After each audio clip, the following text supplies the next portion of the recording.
In this lesson, we will talk about how to operationalize variables.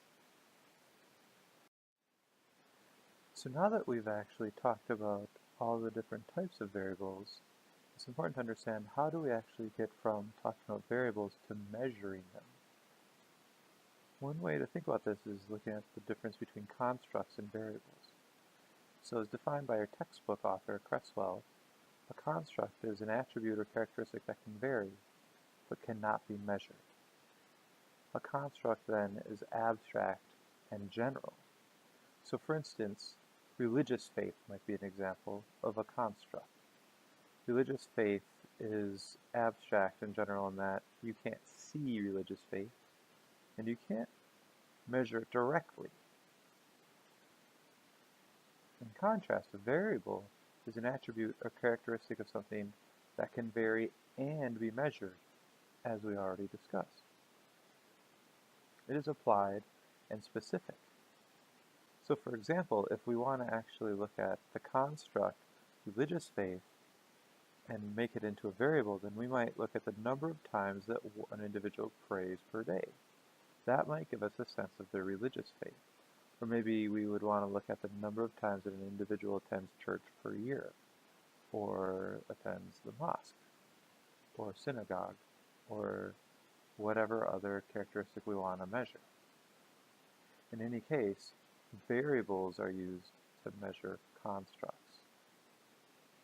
And this process of trying to figure out how to get a variable to measure a construct is called operationalization.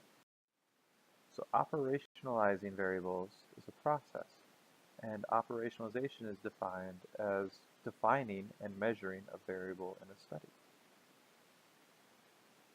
Usually, the variable is defined in previous research studies. So when you're going through any of the studies that we talk about, or that just on your own, if you go through any study, you'll find that a lot of times there are assumptions being made about the operationalization process of the variables. And there's already a number of assumptions that are made in terms of what is acceptable to be measured and what qualifies as rigorous measurement. This then is why what you see, that researchers assume a certain familiarity with their particular literature from the reader. So don't get the idea here is, this might explain why you're feeling frustrated if you read about the literature, in that it's not always clear where the variables are coming from and why they're being operationalized in the way that they are, unless you have familiarity with the history of the literature. So how do we actually operationalize the variables? Well, first we have to identify the variable of study. So let's say that you want to measure anxiety. Then you have to operationally define that variable.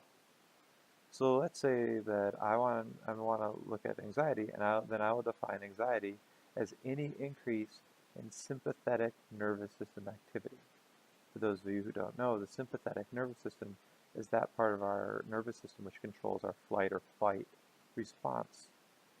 And so as a result, it tends to increase our body or prepare our body when it is activated to either fight or flight, or sometimes freeze. Then, once we've operationally defined the variable, we have to locate data that helps us measure the variable as we've defined it. So in this case, it's actually pretty easy. A heart rate monitor would tell us when our heart rate is speeding up, which is one form of one indicator of an increase in sympathetic nervous system activity. Eye dilation measures might help us understand when the pupil dilates, another indicator of an increase in sympathetic nervous system activity. And galvanic skin response might help us understand whether certain galvanic skin responses are occurring on our skin, or like our wrist, say. And then finally, we might just administer a scale of self-reported anxiety to the client or to the participant and have them fill that out and let us know how do they themselves feel. All of these things then can be combined to define and give us a very robust operationalization of the variable. Unfortunately, most studies do not do this good of a job of looking at variable from 4 different perspectives. Often you'll just see one scale used to measure or operationalize a variable.